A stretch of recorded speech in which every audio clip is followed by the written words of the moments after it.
দিদা, আজ রান্নায় কি হচ্ছে? আজকে করব মাছের ঝাল। কি বলো গো? ওটা তো আমার সেকেন্ড ফেভারিট ডিশ। তাই বুঝি? তাহলে ফার্স্ট কোনটা? কেন? তোমার হাতের চিকেন কারি। আচ্ছা, আজকে এটা খাও, কালকে ওটা বানাবো, কেমন?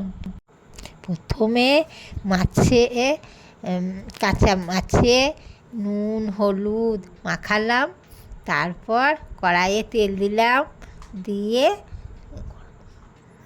তেলটা গরম হলো, তারপর কড়াইয়ে মাছগুলো দিয়ে দেবে, তাই তো? পর সর্ষে লঙ্কা, তারপর টমেটো পেঁয়াজ এসব দিয়ে বেটে নিতে হবে। আর এইদিকে মাছগুলো ভাজা হয়ে গেলে একে একে তুলে নেব। আচ্ছা, তুমি ততক্ষণ বাটো, আমাকে একটা মাছ ভাজা দাও দেখি। আচ্ছা নে। দিয়ে কড়াইয়ে তেলটা গরম হলো, তারপর দুটি পাঁচফোড়ন দিলাম, তারপরে টমেটো কুচো দিয়ে মশলাটা ছেড়ে দিলাম, দিয়ে নাড়াচাড়া করতে করতে তারপরে যখন দেখলাম যে মশলাটা নুন হলুদ দিয়ে দিলাম, যখন দেখলাম মশলাটা হয়ে গেছে তখন পুরো পরিমাণ মতন একটু জল দিয়ে দিলাম।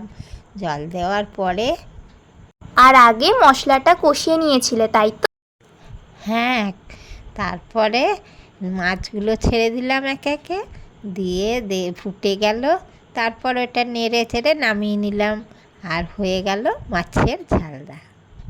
ওয়াও, কালারটা কি দারুণ হয়েছে গো দিদা। দাও দাও, গরম গরম ভাত দাও। এ বলতো কেমন হয়েছে?